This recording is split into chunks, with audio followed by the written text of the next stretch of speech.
곧 죽을 늙은이라며 내쫓긴 여인, 누구도 돌아보지 않았던 그 노인이 그날 재판정에 섰습니다. 그리고 그 앞에서 자식들은 고개를 들지 못했습니다. 이야기가 시작되기 전 아직 구독하지 않으셨다면 지금 구독과 좋아요 그리고 알림 설정까지 부탁드립니다. 지금부터 그날의 이야기를 시작합니다. 문이 열리자마자 며느리는 생선을 발로 찼다. 비닐봉투가 터지며 생선 2마리가 바닥을 구르는데 그 위로 며느리의 말이 던져졌다. 곧 죽을 할망구가 뭘 자꾸 사와요? 순간 숨이 턱 막혔다. 손끝이 얼어붙은 듯 움직이지 않았다. 나는 그 말이 내 생을 통째로 짓밟는 소리로 들렸다. 그날 아침 나는 미역 1봉지와 생선 2마리를 샀다. 손주 돌잔치가 다가오고 있었으니까 미역국은 내가 끓이고 싶다. 그 단순한 마음 하나였다. 며느리가 예전에 한 번 말했다. 미역국 좋아해요. 그 말이 머릿속에 자꾸 맴돌았다. 그 한마디만 기억해서 수십 번을 머릿속으로 미역국을 끓였고 그날은 정말 용기를 내어 시장에 다녀왔다. 포장된 생선을 봉지째 들고 조심스레 그 집의 배를 눌렀다. 한참 뒤 문이 열리고 며느리의 얼굴이 보였다. 나는 들뜬 목소리로 말했다. 시장에 미역이 아주 신선하더라. 생선도 손질된 걸로 샀어. 손주 돌잔치에 보탬이 될까 해서 말이다. 하지만 며느리의 얼굴은 굳어갔다. 그리고 다음 순간 그 말이 나왔다. 곧 죽을 할망구가 뭘 자꾸 사와요? 말 그대로 그 말에 봉지가 툭 내 손에서 떨어졌다. 비닐이 터졌고 생선이 거실 문턱을 넘으며 바닥을 구르기 시작했다. 미역도 쏟아졌다. 조금씩 번진 생선 국물에 내 발목이 젖어들었다. 나는 그 자리에 멈춰 서 있었다. 이 모든 상황이 꿈인 것만 같았다. 그때 부엌 쪽에서 물을 마시던 정우가 나왔다. 내 아들, 내가 평생을 바쳐 키운 내 전부였던 아이. 눈이 마주쳤다. 나는 그 아이에게 손을 뻗었다. 너만이라도 내 편이 돼주길 바라면서. 정우야, 너도 그렇게 생각하니? 정우는 한숨처럼 말했다. 엄마, 혜선이 요즘 너무 힘들어. 그냥 좀 알아서 해. 제발 좀. 그 말이 끝나기도 전에 며느리는 내 슬리퍼를 현관 밖으로 밀어냈다. 나는 말없이 슬리퍼를 신었다. 지갑도 안 챙겼고 가방도 없었다. 그저 생선 비린내 묻은 비닐봉투 하나. 그게 내가 들고 나온 전부였다. 문이 닫히는 소리, 그 안에선 손주의 울음소리가 들렸다. 그 위로 며느리의 말이 들려왔다. 솔직히 그분은 가족 아니잖아요. 가족? 나는 문 앞에 선 채 그 말을 곱씹었다. 내가 지켜온 가족, 내가 다 해왔던 집, 내가 생선을 사오던 이유조차 폐가 되는 순간 나는 그 집에서 내 존재가 완전히 지워졌다는 걸 처음으로 실감했다.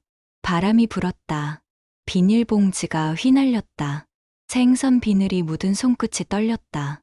그날 나는 가족이란 이름에게서 쫓겨났다. 그리고 그날 밤 나는 복수라는 이름으로 다시 숨 쉬기 시작했다. 솔직히 그분은 가족 아니잖아요. 그 말이 아직도 귓속을 때리고 있었다. 나는 말없이 슬리퍼를 질질 끌며 아파트를 빠져나왔다. 밤이었다. 하늘엔 별 하나 없이 서울의 바람만 차게 스쳐갔다. 단지 앞 벤치에 앉았다. 누가 쓰다 버린 커피컵 위에 내 눈물이 똑 떨어졌다.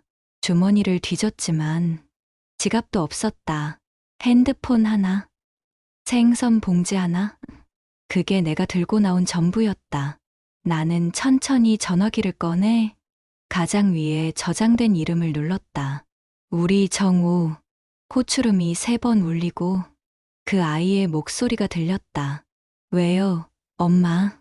그 말투, 그 한마디에 나는 다시 숨이 막혔다. 정우야, 나야, 엄마야. 문 좀 열어주라. 지갑도 안 갖고 나왔어. 갈 데가 없다. 한참의 침묵. 혜선이 지금 너무 예민하거든요. 아기 재우는 것도 힘들고 엄마까지 계시면 솔직히 우리 너무 힘들어요. 나는 떨리는 목소리로 말했다. 엄만 그냥 따뜻한 방바닥에서 하루만 쉬고 싶었어. 조용히 있을게. 눈에 안 띄게 있을게. 제발. 정우는 내 말이 끝나기도 전에 끊듯 말했다. 혜선이 많이 울었어요. 엄마 때문에요. 그 순간 나는 깨달았다. 그 집에선 내가 미안해야 할 사람이 되어 있었다. 문득 허공을 바라봤다. 밤하늘도 땅바닥도 모두 나를 외면하고 있는 것 같았다. 나는 그대로 동사무소를 향해 걸었다. 비닐봉지 들고 머리카락은 바람에 흩날리고 슬리퍼는 바닥을 질질 끌었다. 서울 외곽. 그날 새벽 나는 노인 단기 주거 지원을 신청했다. 잠깐 지낼 데가 없어서요. 직원은 나를 쳐다봤지만 아무 말도 묻지 않았다. 그것만으로도 다행이었다. 배정받은 곳은 반지하, 곰팡이 냄새나는 방 하나, 창문 밖은 시멘트 벽이었고 햇살은 들지 않았다. 그날 밤 나는 전기장판 하나 켜놓고 그 위에 누웠다. 눈을 감으니 정우의 집 거실 바닥이 떠올랐다. 내가 손주 기어 다니는 것을까봐 식탁 밑에서 밥 먹던 그날들, 아무도 내게 앉으세요 말하지 않았던 저녁들. 나는 그 집의 가구가 아니었나. 말하지 않고, 묻히지 않고, 그저 조용히 있는 가구. 며칠 후, 복지 담당자가 전화를 걸었다. 노인복지센터에 한번 등록해보세요. 밥도 나오고 조금 따뜻한 공간이에요. 나는 몸을 끌고 센터로 향했다. 노인들 사이에서 나는 처음 보는 얼굴이었고 누구도 말을 걸지 않았다. 식사 시간, 쟁반 위에 김이 오르던 미역국을 보다가 그날 며느리 말이 떠올랐다. 곧 죽을 할망구가 뭘 자꾸 사와요. 숟가락이 입에 닿지도 않았는데 눈물이 먼저 떨어졌다. 그때 누군가 내 옆에 앉았다. 새로 오신 분인가 봐요. 나는 고개를 끄덕였다. 얘 잠깐 지내게 돼서요. 그 노인은 웃으며 말했다. 요즘은 다 그래요. 아들, 딸 있어도 돈 없으면 없는 사람 되는 거죠. 그 말이 내 심장에 박혔다. 돈 없으면 없는 사람. 그날 센터 입구에서 전단 한 장을 받았다. 무료 법률 상담 권용재 변호사. 나는 멈춰 섰다. 그 이름 익숙했다. 남편이 돌아가시기 전에 유일하게 믿고 서류를 맡기던 사람. 내 가방을 열어 오래된 노트를 꺼냈다. 성동구 XX동 17에 이 권용재 법률사무소. 남편이 적어준 주소. 나는 그걸 가만히 들여다보다 작게 중얼거렸다. 그래, 나도 이제 이렇게 끝나진 않겠다. 서울 성동구 낡은 골목 사이 오래된 간판 하나가 보였다. 권용재 법률사무소. 나는 입구에서 한참을 서 있었다. 손에 쥔 건 남편이 생전에 내게 건네준 갈색 봉투 하나. 이 사람이 아니면 안 돼. 남편이 죽기 전 내 손을 꼭 쥐며 그렇게 말했었다. 그때는 무슨 뜻인지 몰랐다. 이제서야 알겠다. 나는 문을 열었다. 사무실 안은 정숙했다. 묵은 서류 냄새, 정리된 책장, 그리고 익숙한 남자의 얼굴. 어르신 혹시 윤정임 여사님? 나는 조용히 고개를 끄덕였다. 그리고 봉투를 내밀었다. 남편이 이걸 당신에게 맡기라고 했어요. 권 변호사는 서류를 꺼내 하나씩 넘겼다. 그의 손이 점점 느려졌고 표정은 굳어졌다. 여사님, 이거 아직 손도 안 대셨네요. 이건 그냥 은행 계좌가 아닙니다. 그는 모니터를 돌려 내게 보여주었다. 11억 7,830만. 나는 숨을 멈췄다. 1,178만? 정확히는 11억 7,800만 원. 남편분께서 별도로 관리해오던 자산입니다.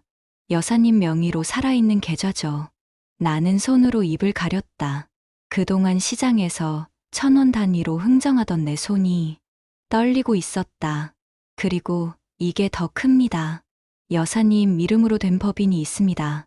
그 법인이 현재 서울 도심 상가 2채를 보유 중이고 월세 수입만 해도 한 달에 1,400만 원 이상 나옵니다. 그게 제 이름으로요?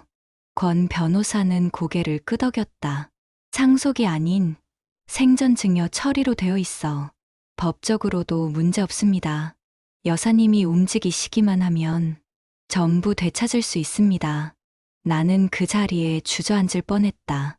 숨이 막히고 손이 떨리고 눈물이 뺨을 타고 흘렀다. 왜 아무도 저한테 이런 걸 말 안 했죠? 그때 권 변호사가 조용히 편지 하나를 내밀었다.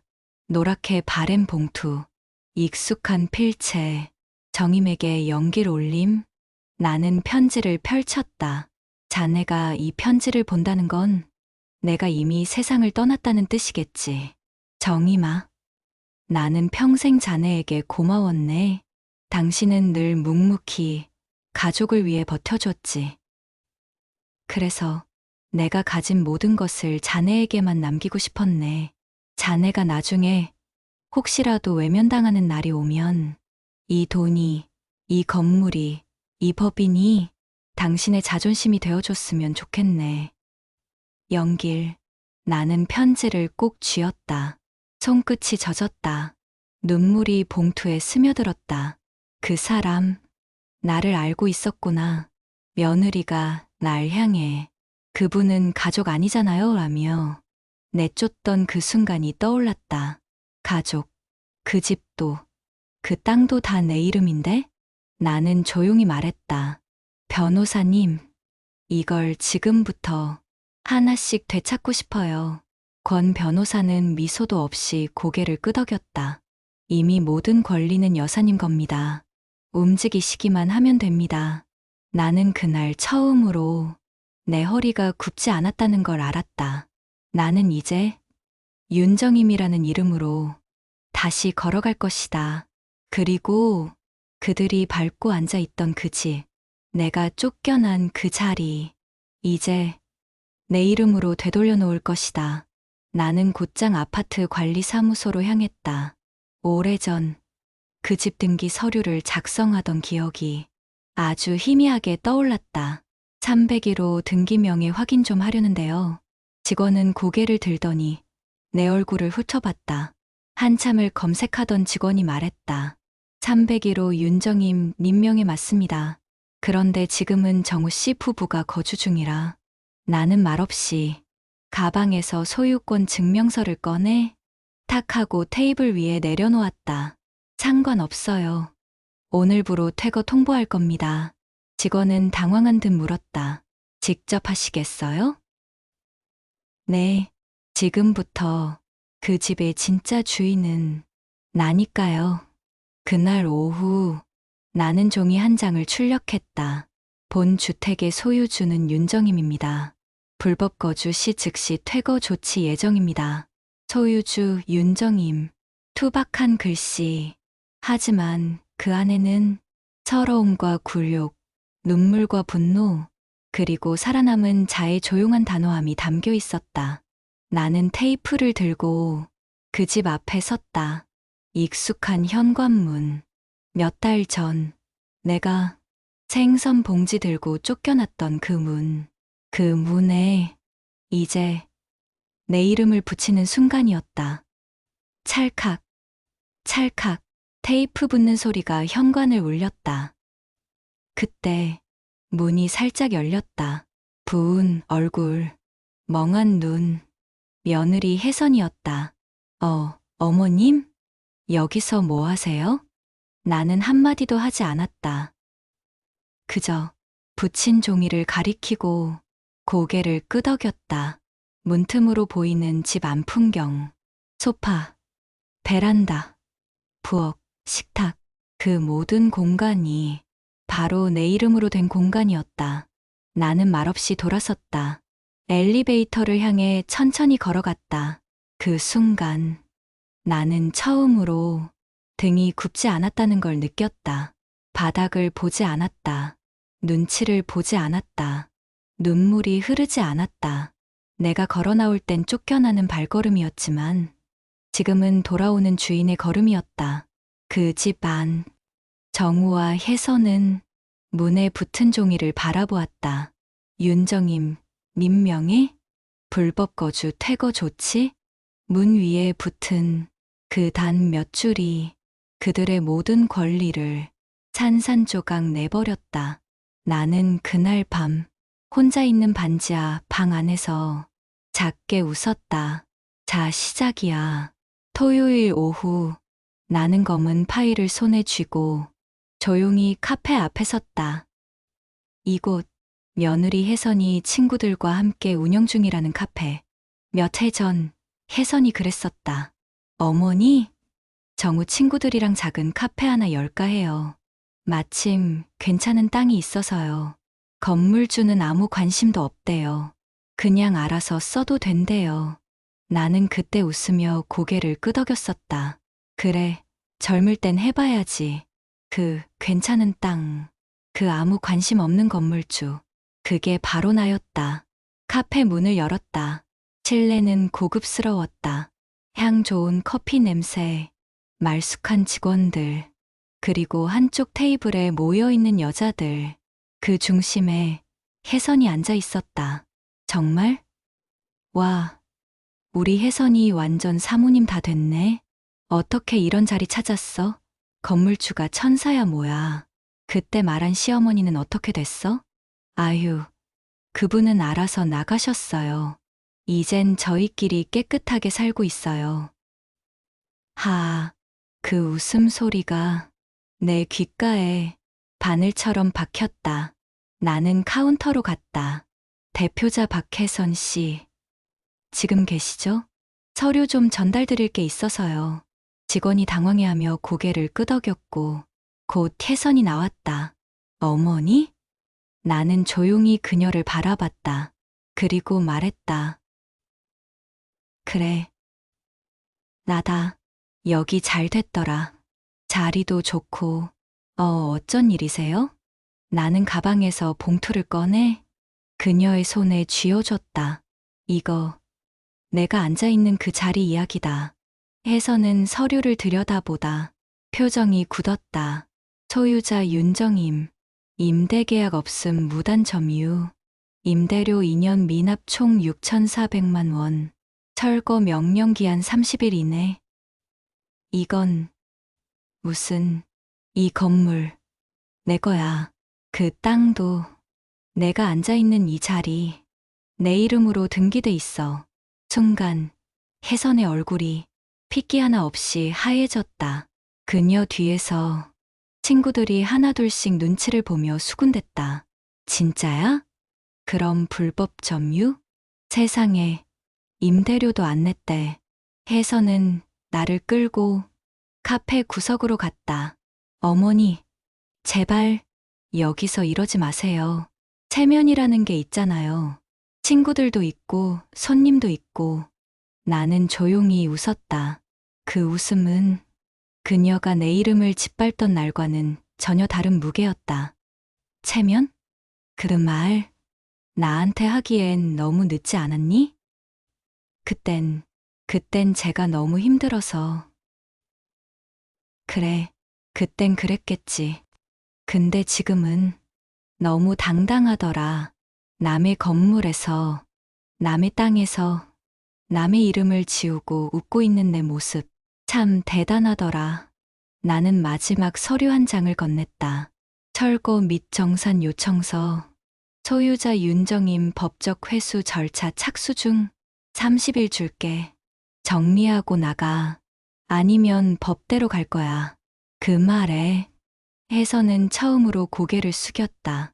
그녀 뒤에서 몇몇 친구들이 조용히 자리를 떴고 누군가는 핸드폰을 꺼내 몰래 사진을 찍고 있었다. 나는 더 말하지 않았다. 돌아서며 말했다. 이름이란 건 아무한테나 주는 게 아니야. 카페 유리창에 내 뒷모습이 비쳤다.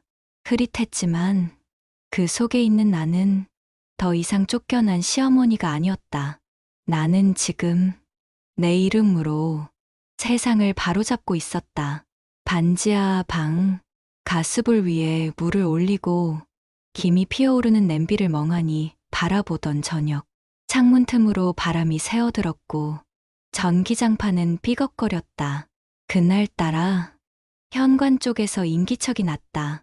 누구도 올 리 없던 이 방에 누가? 나는 천천히 문 앞으로 걸어갔다.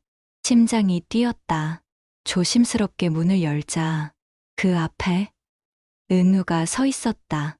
내 손주, 정우의 아이, 며느리 혜선이 나를 가족이 아니다라며 내쫓은 그 집에 단 하나 남은 진심이었다. 아이의 얼굴은 새빨갰다. 작은 손엔 바나나 우유 하나, 등엔 큼직한 가방. 할머니 맞죠? 나는 말없이 고개를 끄덕였다. 눈앞이 뿌얘졌다. 엄마한테 혼날까봐 몰래 왔어요. 나는 뭐라 말도 못한 채 아이를 안으로 들였다. 작은 전기장판 위에 앉힌 은우는 조심스레 바나나 우유를 내밀었다. 이거 저 좋아하는 건데 할머니도 좋아하실까 해서요. 나는 그 작은 우유 하나를 받으며 평생 이렇게 무거운 선물은 처음이었다. 그래, 내가 왔구나.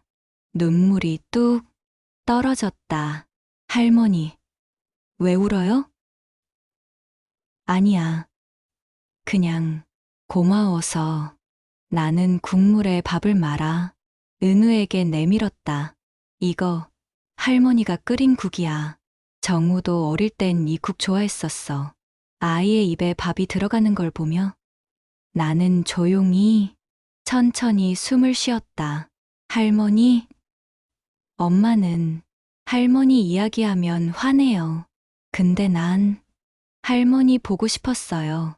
나는 그 말을 들으며 입을 다물었다. 말을 하면 울 것 같아서. 내가 나를 이렇게 기억해줘서 정말 다행이야. 식사를 마친 은우는 가방을 조심스럽게 다시 맸다. 다음에도 와도 돼요? 나는 고개를 끄덕였다. 그럼 언제든지 항상 여기 있을게. 그 순간 은우가 두 팔로 나를 꼭 안았다. 할머니는 제일 따뜻해요. 나는 그 말에 숨이 막힐 만큼 가슴이 울렸다. 아이가 돌아가고 난 뒤 나는 빈 국그릇을 씻었다. 그러다 혼잣말처럼 중얼거렸다. 세상이 전부 날 밀어내도 그 아이 하나가 내 손을 다시 잡아준다면 나는 다시 살아갈 수 있어. 그날 밤 처음으로 따뜻한 물에 발을 담그고 나는 잤다. 눈을 감으며 마지막으로 중얼거렸다. 은우야, 할머니는 절대 너한테 미안한 사람으로 남고 싶지 않다. 그날 은우가 다녀간 지 며칠 뒤 나는 여전히 복지센터에서 소일하며 지냈다. 그 아이가 남기고 간 바나나 우유병은 내 방 한켠 책상 위에 고이 놓여 있었다. 그게 내 희망의 증거처럼 느껴졌기 때문이다. 그러던 어느 날 권용재 변호사에게서 전화가 왔다. 여사님, 지금 301호 말입니다. 정우 씨 부부집이요. 왜요? 나는 긴장이 감돌았다. 최근 이상한 움직임이 있어요. 어떤 남자가 그 집을 자주 드나들고 있습니다. 정우 친구 아니에요? 확인해봤습니다. 동네 주민도 아니고 정우 씨와도 관련 없습니다. 누굽니까? 곽태연.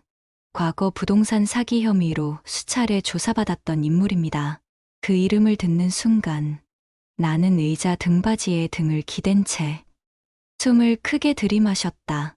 곽태연. 잊고 있던 이름이었다. 10년 전 남편이 병상에 누워있을 무렵 나는 가족의 재산을 혼자 관리하고 있었다. 그때 나타난 사람이 곽태연이었다. 사모님, 이 건물 아주 비싸게 팔 수 있습니다. 절세까지 다 되게 도와드릴게요.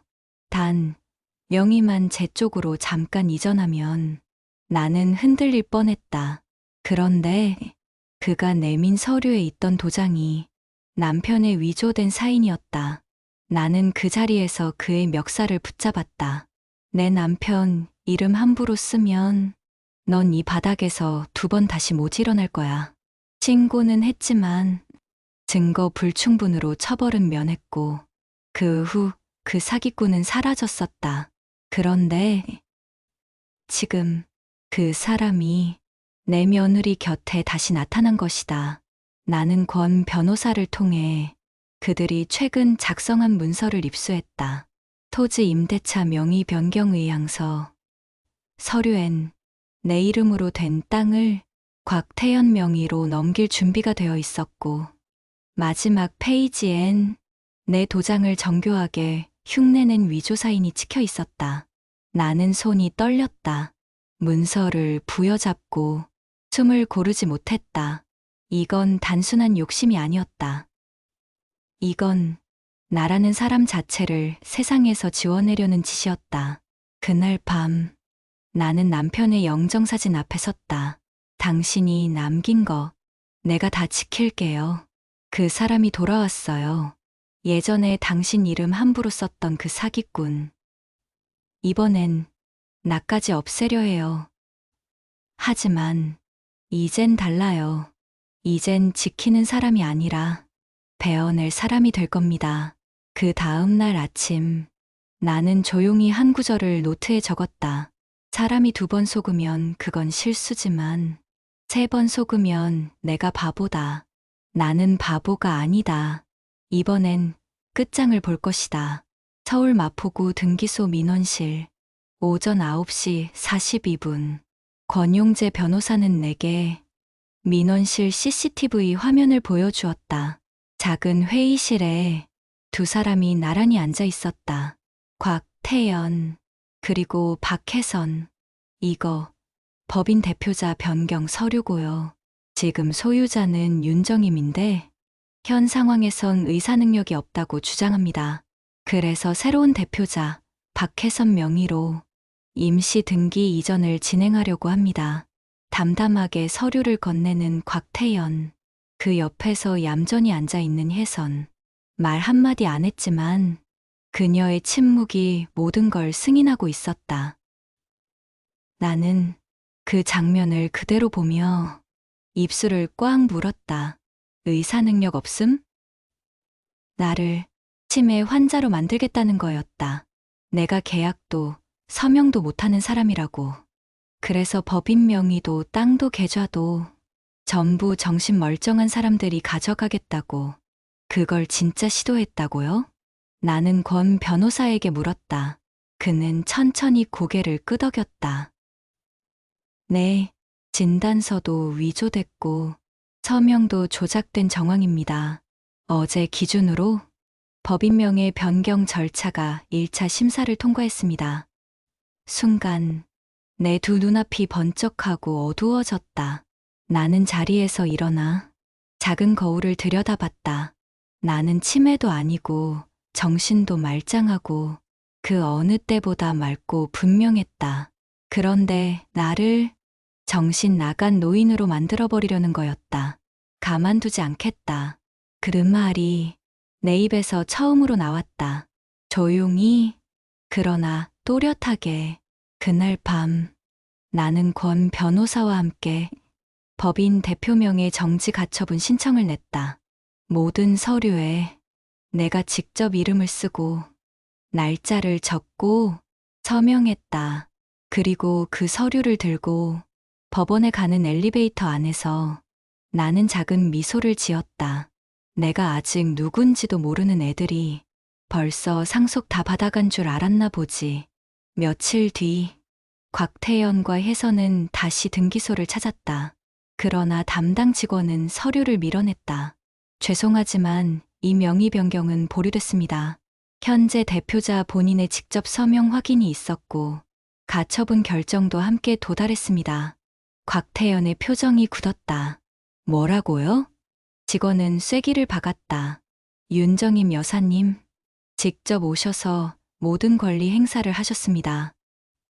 그리고 경찰 수사도 함께 요청됐다는 점 참고하세요. 그날 저녁 나는 권 변호사 사무실에서 두 손을 포개고 조용히 말했다. 이젠 숨지 않겠습니다. 저를 지워버리려 한 그 사람들. 이제 제가 하나씩 지워줄 겁니다. 하루가 멀다 하고 쫓기듯 살았던 날들. 손에 쥔 재산이 있어도, 이름 석 자가 찍힌 등기증이 있어도, 내가 내 입으로 말하지 못했던 이유는 하나였다. 나는 시어머니니까. 그게 이 집안의 모든 것을 쥐고 있으면서도 가장 마지막에 말하고 가장 조심해야만 했던 이유였다. 그날 나는 검은색 정장을 꺼냈다. 고급진 질감. 오래전 남편 정장 맞추며 같이 했던 브랜드였다. 그리고 그 위에 진주 브로치를 달았다. 오늘은 내가 나로 살아가는 첫날이니까. 나는 법무법인 청와대 사무실 문을 열었다. 수많은 부동산 계약과 민사 소송을 이겨낸 권용재 변호사가 내 옆에서 조용히 고개를 끄덕였다.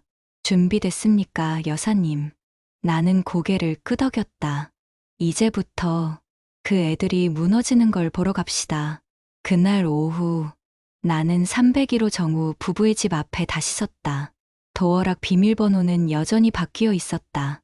문을 두드리자 안에서 혜선의 목소리가 들렸다. 누구세요? 윤정임이요. 문이 열렸고 혜선은 그 자리에서 멈칫했다. 내 모습이 예전에 주름진 트레이닝복 차림이 아니었으니까 나는 오늘 잃어버린 모든 자존심을 꿰매 입고 섰다. 이제 그만 좀 하시죠. 어머니, 다 지난 일이에요. 지나간 일? 넌 사람 인생을 지우려 했어. 내 이름, 내 정신, 내 존재 자체를 말이야. 그냥 우리가 좀 더 잘 살려고. 그럼 너희도 감당해. 내가 살아서 그 더러운 거 전부 밝힐 테니까. 나는 손에 들고 있던 녹음기를 재생했다. 곽태연과 혜선이 위조된 진단서와 서류를 짜내며 대화를 나누던 내용이 또렷하게 흘러나왔다. 그쪽 어머니는 요양원 한 군데 보내고 우리 명의만 옮겨오면 돼요. 문제 없어요. 걱정 마세요, 사장님. 이미 할머니 도장은 제가 익숙하거든요. 정우가 방 안에서 뛰쳐나왔다. 지금 이게 뭐야? 무슨 소리야 그게? 나는 조용히 웃으며 말했다. 이제야 듣니? 내 아내가 내 아버지랑 나한테 무슨 짓을 하려 했는지. 정우는 혜선을 향해 소리쳤다. 말해봐. 진짜야? 내가 이딴 짓까지 한 거야? 오빠 난 그냥 우리도 애 키우고 살려면 어쩔 수 없. 나는 손을 들어 말을 끊었다. 됐다. 이제 말싸움은 그만하자. 이건 서류로 끝낼 거니까. 나는 가방에서 형사 고소장을 꺼내 정우 앞에 던졌다. 사문서 위조 및 행사, 사기 미수, 명예훼손 혐의 고소장, 보소인 윤정임. 이거 진짜 법대로 가보자. 그 순간 정우는 고개를 들지 못했고 혜선은 그대로 주저앉았다. 나는 돌아섰다. 그리고 속으로 다짐했다.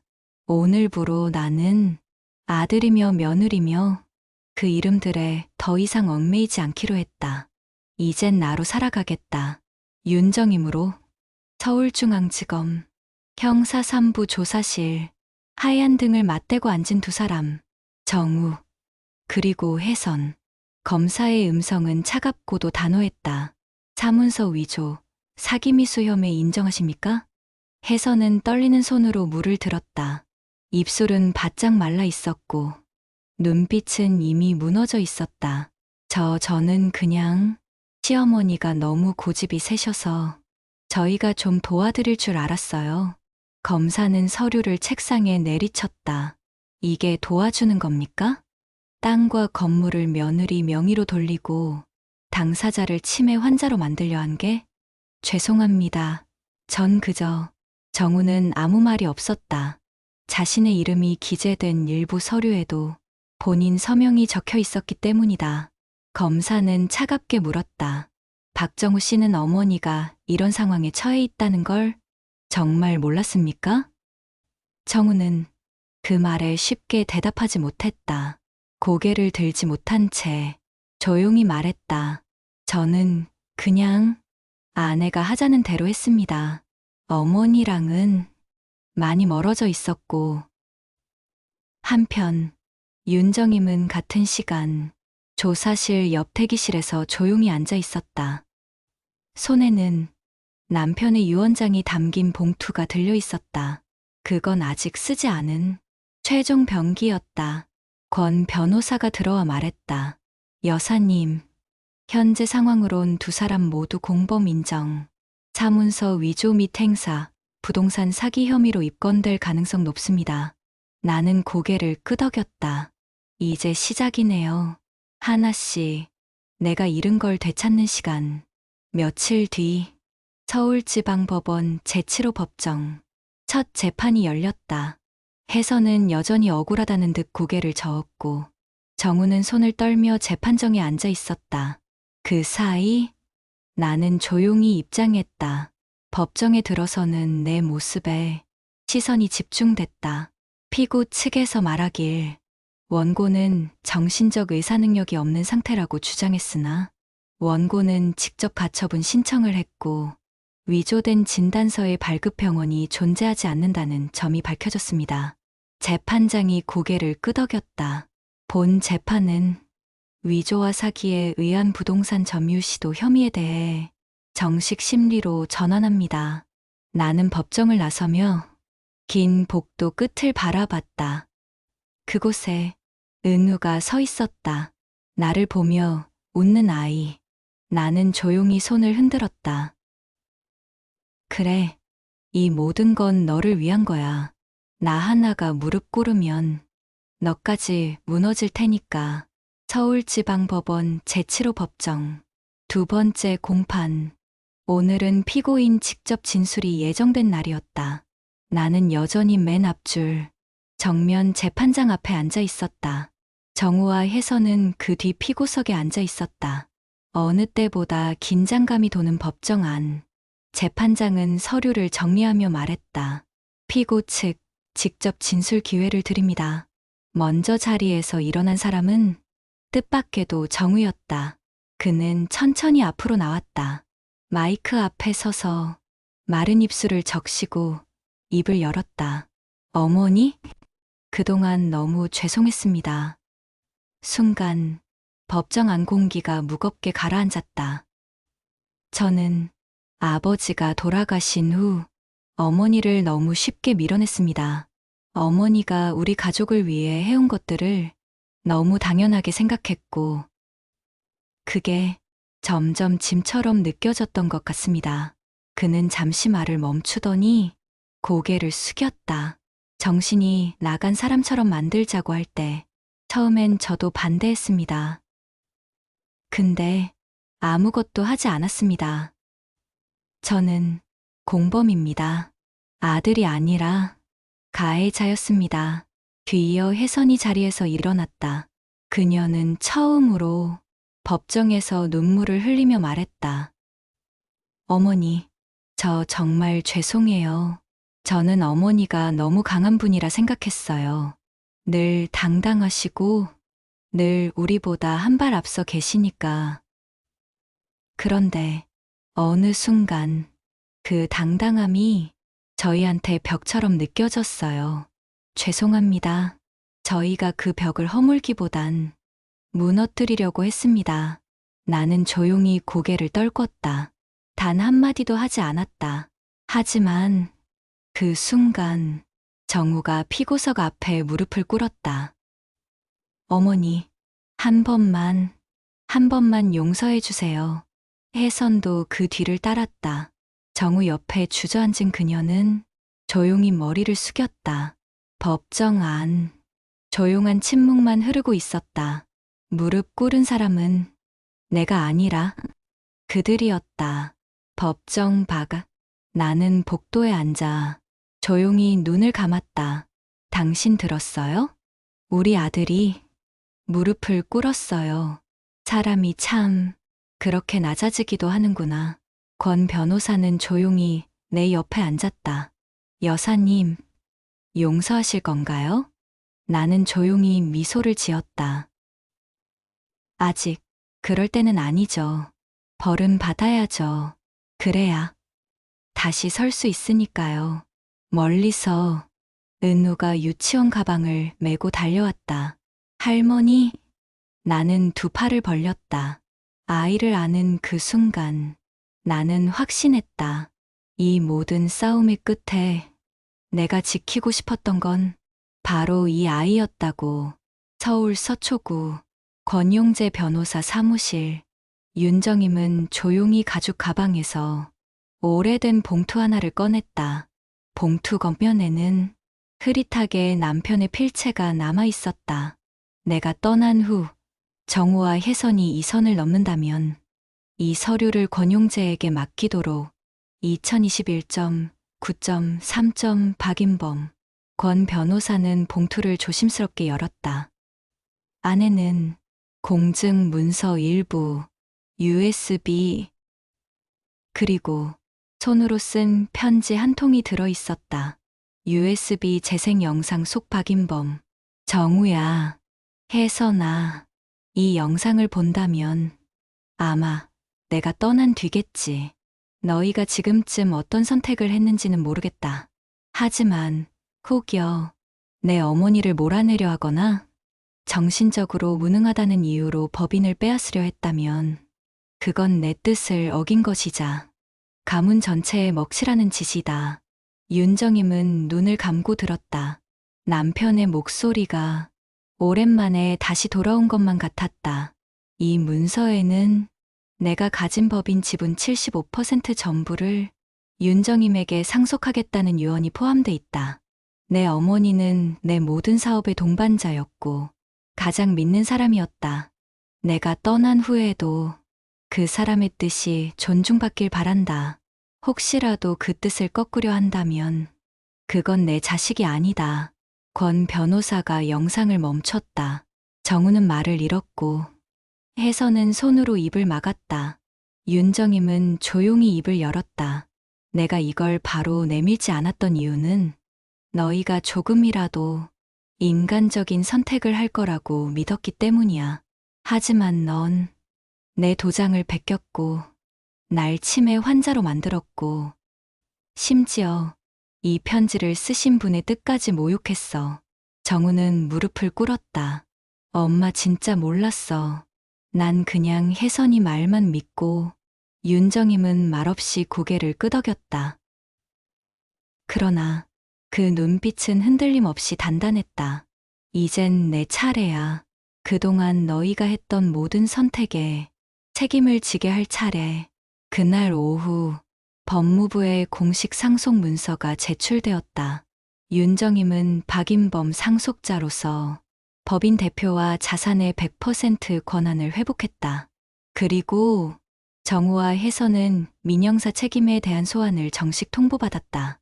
그날 밤 윤정임은 남편의 영정사진 앞에 섰다. 이제야 다 지켰어요. 당신 이름도, 우리 아이도, 나 자신도 이젠 그 사람들 알아서 무너질 거예요. 난 이제 기다리기만 하면 돼요.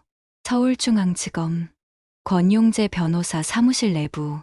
윤정임은 조용히 USB 속 두 번째 영상 파일을 클릭했다. 공증 영상 제목 인범의 마지막 부탁. 촬영 날짜 2021년 9월 3일. 영상이 재생됐다. 영상 속 박인범은 의자에 앉아 조용히 손을 모은 채 이렇게 말했다. 윤정임 여사에게 내 마지막 당부를 전합니다. 정우와 혜선에 대해 혹시라도 이상한 낌새를 느낀다면 이 영상의 존재를 공개해 주십시오. 그는 천천히 종이 한 장을 꺼내 보여줬다. 이건 내가 입원 중일 때 혜선이 담당 간호사에게 건넨 약물입니다. 내가 복용하지 않던 신경안정제. 복용 후 일주일간 나는 기억이 자주 혼란스러웠고 서류 서명도 자주 틀렸습니다. 처음엔 나이 탓인가 싶었지. 그런데 알고 보니 약 봉투에 내 이름 대신 혜선이 사촌 언니 이름이 쓰여 있더군. 영상 속 박인범의 눈빛은 흔들림 없었다. 나는 단언합니다. 혜선은 나를 조용히 보내려고 했습니다. 그리고 정우는 그 모든 걸 알고도 눈을 감았습니다. 정임아, 혹시라도 그 아이들이 너를 향해 손을 대기 시작하면 이 영상을 모든 사람 앞에 보여줘. 윤정임은 영상이 끝나자 아무 말 없이 고개를 떨궜다. 권 변호사는 천천히 입을 열었다. 여사님, 이 영상 법정 제출 여부 결정하셔야 합니다. 그날 저녁 법정 대기실. 윤정임은 손에 USB를 쥔 채 한참을 앉아 있었다. 그리고 조용히 입을 열었다. 이건 복수가 아니에요. 정의예요. 서울지방법원. 다음 공판일. 윤정임은 직접 증인석에 올랐다. 그리고 검사에게 USB를 건넸다. 법정 전체에 박인범의 영상이 공개되었다.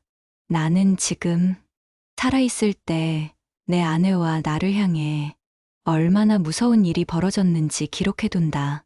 정우, 혜선, 그 죄 반드시 받아야 한다. 그게 내 마지막 유산이다. 재판장은 조용히 말을 이었다. 본 법정은 해당 영상을 증거로 채택합니다. 피고 측에 약물 투여 정황 및 의도적 정신적 조작 혐의를 추가 수사하도록 요청합니다.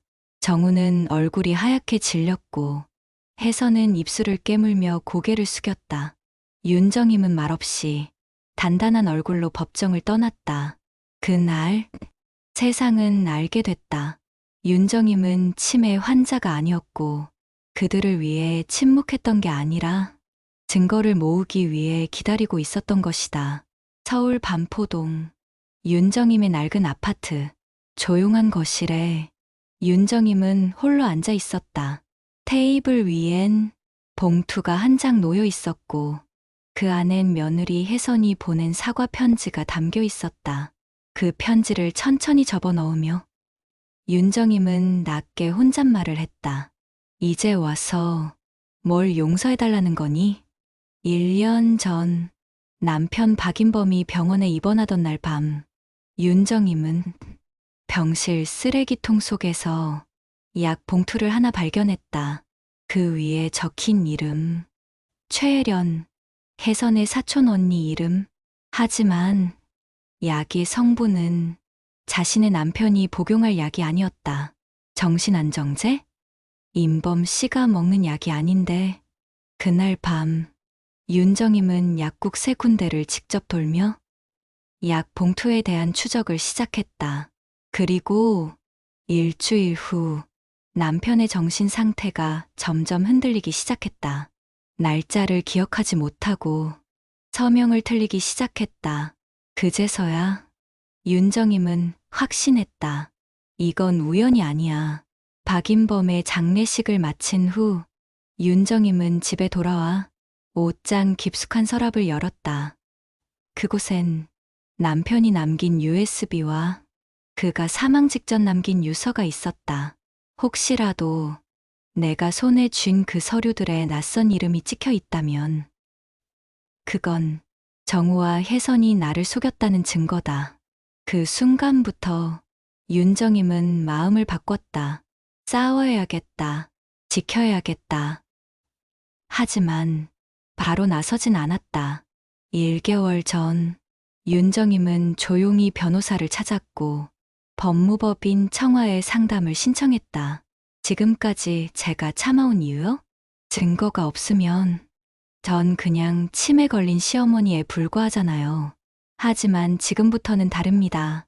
저는 모든 걸 알고 있었어요.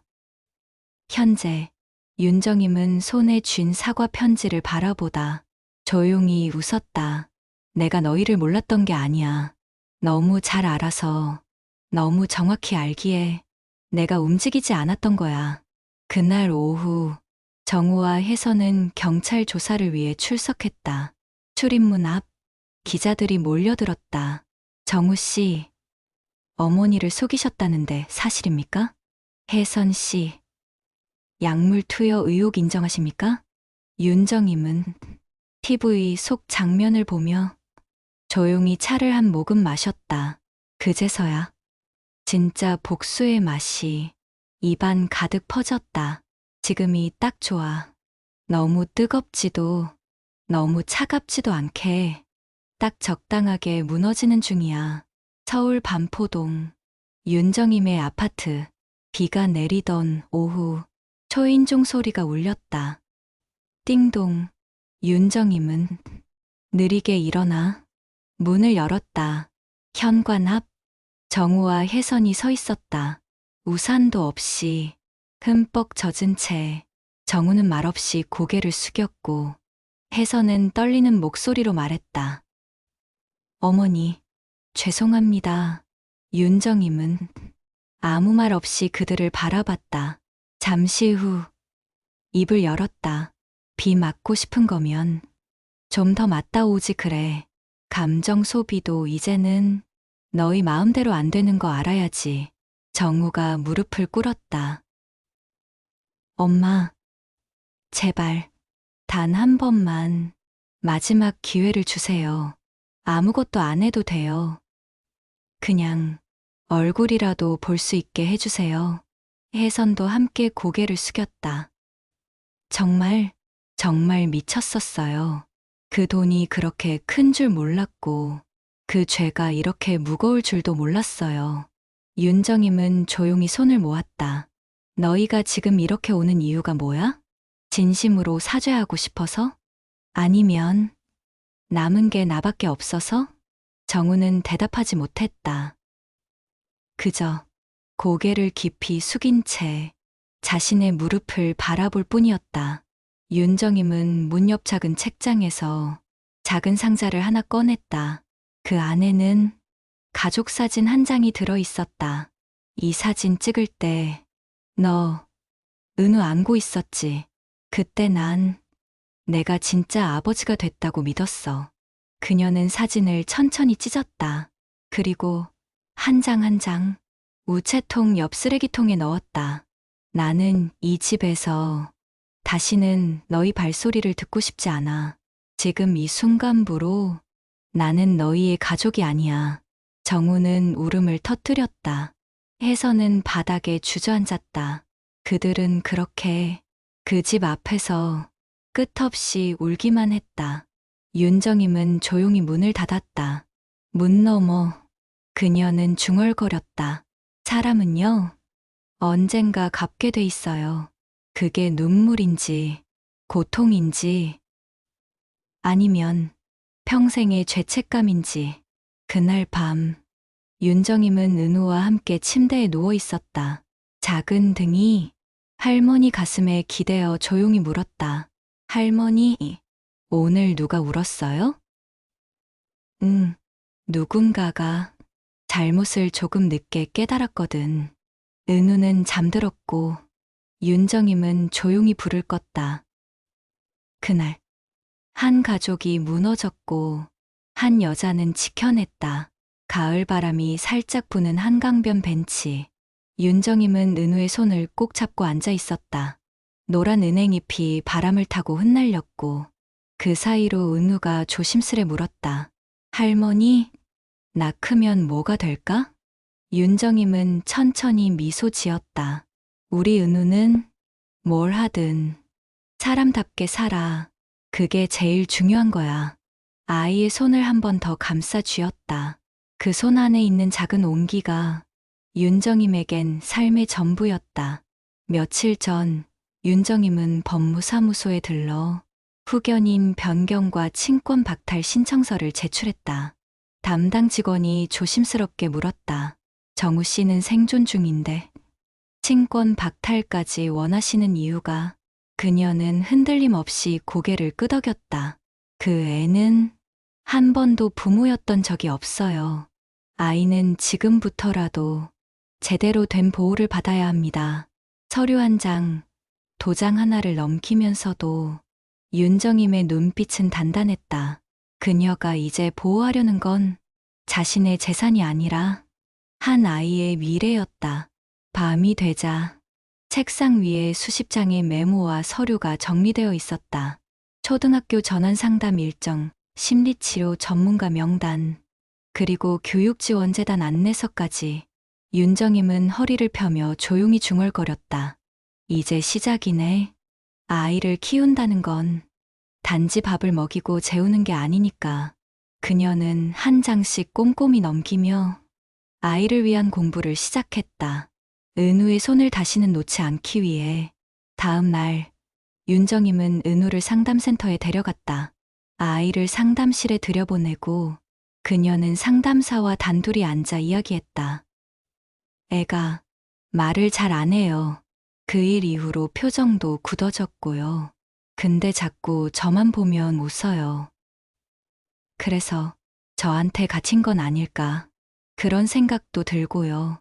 상담사는 따뜻한 눈빛으로 그녀를 바라보며 말했다. 아니에요.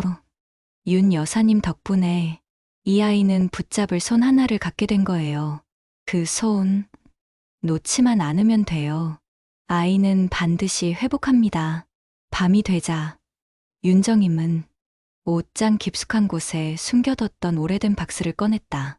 그 안에는 남편과 함께 만들었던 사업계획서, 정우의 유치원 시절 그림일기, 가족여행 사진 몇 장이 고이 접혀 있었다. 그리고 한 통의 편지, 남편이 세상을 떠나기 전 남긴 유서였다. 정임아, 당신은 늘 무서운 사람 같았어. 그건 약해서가 아니라 너무 강해서였어. 이제 당신도 당신을 위해 살아줘. 부탁이야.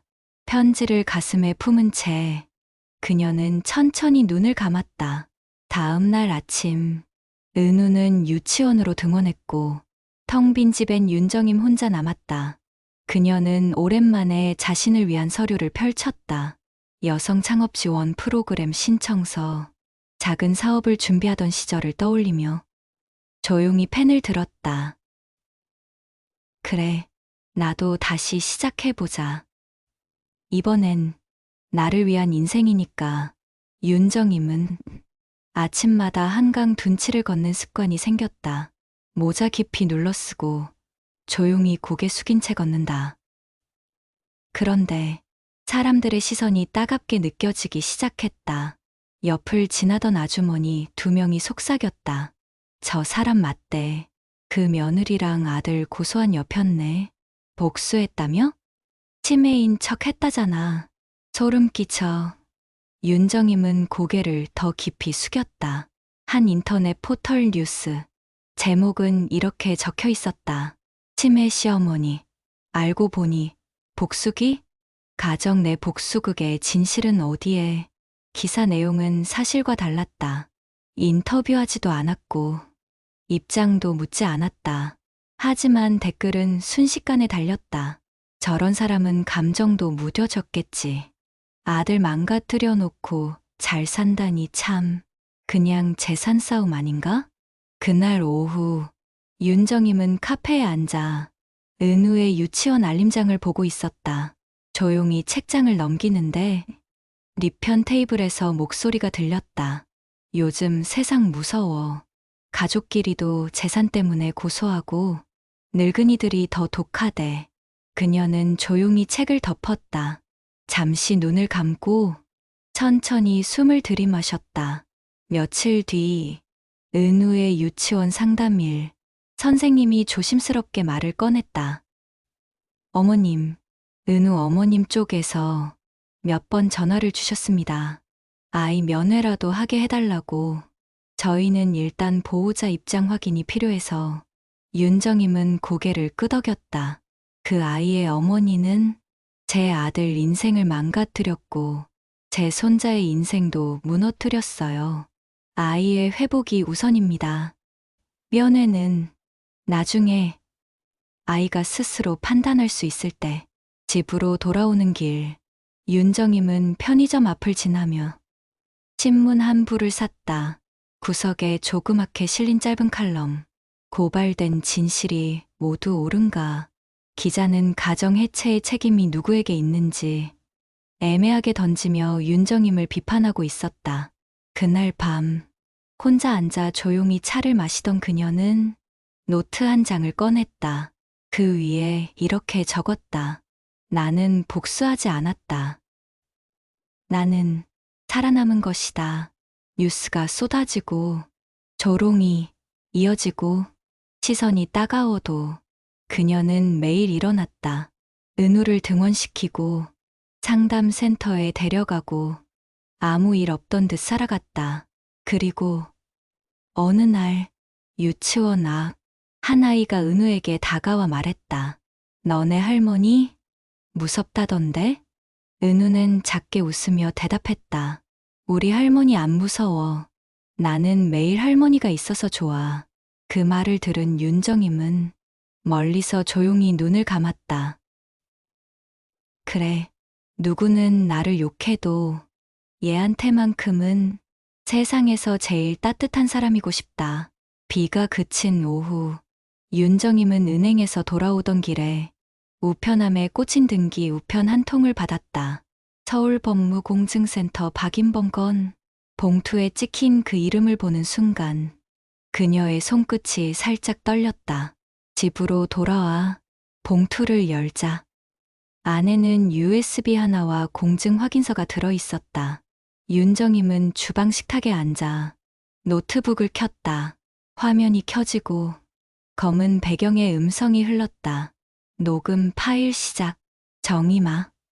이걸 당신이 듣고 있다면 내가 이미 이 세상 사람이 아닌 거겠지. 그 목소리는 분명히 남편 박인범이었다.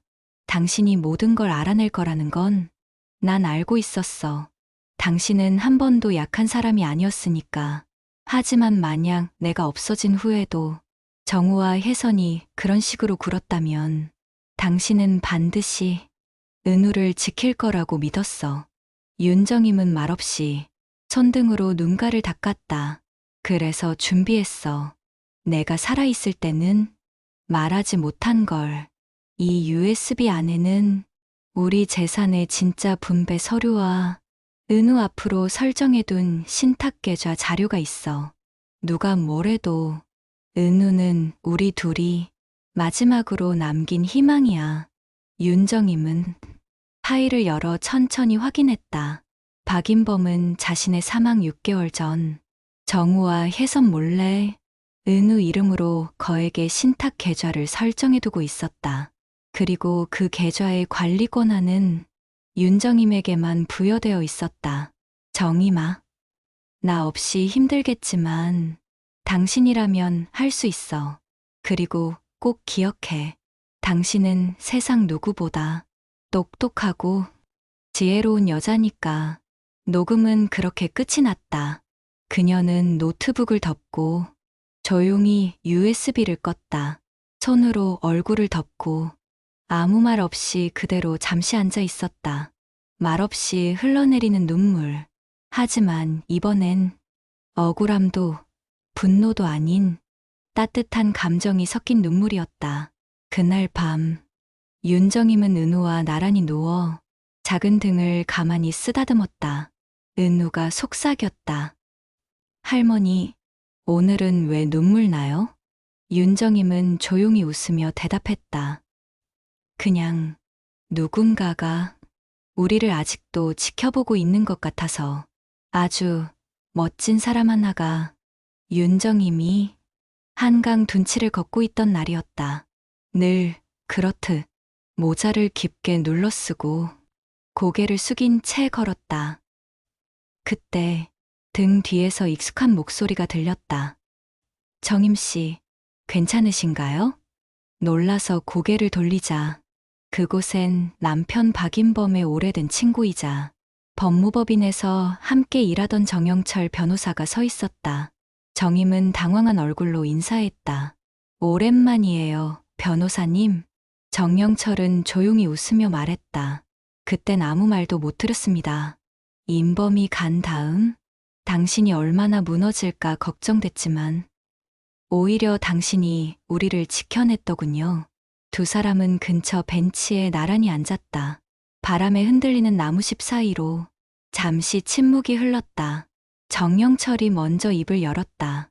정임 씨, 사실 그 USB 제가 인범이랑 같이 만든 겁니다. 윤정임은 눈을 크게 떴다. 그게 당신이 만든 거였어요? 정영철은 고개를 끄덕였다. 인범이 생전에 그러더군요. 나는 죽어서도 이 여자를 지켜야 한다고. 그래서 공증도 저한테 맡기고 계좌 구조도 제가 다 설계했습니다. 정임은 말없이 고개를 숙였다. 감정이 밀려들었지만 말로 풀어낼 길이 없었다. 정영철은 조용히 말을 이었다. 그런데 말이죠. 저는 인범이 틀렸다고 생각했어요. 당신은 그 누구보다 스스로를 지킬 줄 아는 사람이니까. 정임은 조용히 대답했다. 지킨 게 아니라 그저 무너지지 않으려고 버텼던 거예요. 사람들이 날 뭐라 해도 괜찮았는데 아이 앞에서는 절대 무너질 수가 없더라고요. 정영철은 잠시 그녀를 바라보다 조용히 봉투 하나를 건넸다. 안에는 박인범이 생전에 남긴 또 다른 자료가 들어 있었다. 은우를 위한 추천 교육기관 목록, 어린이 정서 상담 치료 추천기관, 지속 후원 가능한 장학재단. 정임 씨, 인범은 정말 준비가 철저한 사람이었습니다. 그리고 누구보다 당신을 믿었어요. 정임이라면 무너진 아이도 다시 세울 수 있다고. 윤정임은 조용히 봉투를 받아들고 말없이 고개를 숙였다. 그녀의 눈가에 천천히 눈물이 고였다. 그날 저녁, 정영철 변호사는 문 앞에서 이렇게 말했다. 정임 씨, 사람들은 계속 뭐라 할 겁니다. 하지만 저는 당신이 잘했다고 생각합니다. 정말 잘하셨어요. 문이 닫히고 윤정임은 조용히 등을 기댔다. 그날 밤, 은우가 잠든 후 그녀는 혼잣말을 하듯 중얼거렸다. 이제는 누군가한테 기대도 되겠지? 조금은 안심해도 되는 거겠지? 서울지방법원 제오형사부 방청석이 가득 찬 가운데 윤정임은 조용히 증인석에 앉았다. 고개를 숙이지도 떨지도 않았다. 단단히 묶인 머리, 차분한 옷차림, 그리고 깊게 가라앉은 눈빛. 그녀는 더는 치매 노인도 아니었고 복수기도 아니었다. 그녀는 진실을 말하러 온 어른이었다. 재판부가 입장하고 변호사가 묻는다. 윤정임 증인께 묻습니다. 왜 가족을 고소하셨습니까? 정임은 조용히 입을 열었다. 처음엔 복수였습니다. 하지만 나중엔 보호였어요. 내 손자가 인간 취급을 받지 못하고 숨을 죽이고 살아가는데 그걸 알면서도 아무것도 안 하면 그게 더 죄일 것 같았습니다. 피고인석에 앉은 아들 정우는 고개를 숙이고 있었다. 그 옆에 정유정 역시 처음으로 울지 않고 굳은 얼굴로 앉아 있었다. 정우의 변호인이 묻는다. 그럼 아드님을 용서하십니까? 정임은 고개를 끄덕였다. 네. 하지만 다시는 내 아이 앞에 그 얼굴로 설 순 없을 겁니다. 그 죄는 시간이 아니라 사람이 판단할 겁니다. 재판부는 판결을 내렸다. 정우 친권 영구 박탈, 정유정 보호자 접근 금지 5년, 가사도우미 폭행 혐의는 유죄. 하지만 이 재판의 진짜 승자는 법정 밖에 있었다. 재판이 끝나고 법정 앞에 선 윤정임을 수많은 기자들이 둘러쌌다. 윤 여사님, 복수극이라는 시선에 대해 어떻게 생각하십니까? 가족을 법정에 세운 죄책감은 없으신가요? 그녀는 딱 한마디만 남기고 떠났다.